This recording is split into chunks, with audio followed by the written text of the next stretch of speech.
আসসালামু আলাইকুম বন্ধুরা, আজকে একটু ব্লকের কাজ দেখাবো আপনাদেরকে। একটা সালোয়ার করছি আমি, দেখেন পার্পেল কালারের মধ্যে গোলাপি এবং হালকা পার্পেল দিয়ে কাজ করছি। তেসরা ডিজাইনের, মানে একটু বাঁকা বাঁকা করে আগে এঁকে নিয়েছি সুন্দর করে,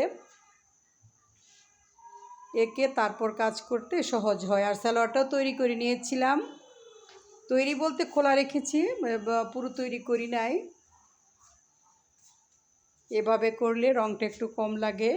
এই যে পার্পল কালার দিয়ে মাঝখানে মাঝখানে দিচ্ছি, একটু ঘন করে দিয়েছি সালোয়ারটা যেন একটু গর্জিয়াস হয়। এটার জামাও করা হয়ে গেছে, পরের ভিডিওতে জামাটার ডিজাইনটা দেখিয়ে দেব। আর এই সালোয়ারের সাথে মিল রেখে জামাটা করেছি গোলাপি কালারের, তাই এখানে আমি গোলাপি রং দিয়েছি সালোয়ারে। ওড়নাটাও করবো এরকম পার্পল কালারের মধ্যে, আর গোলাপি আর হালকা পার্পেলের মধ্যে কাজ করব। কেমন লাগছে ডিজাইনটা? আপনারাও করে নিতে পারেন এরকম ডিজাইন করে।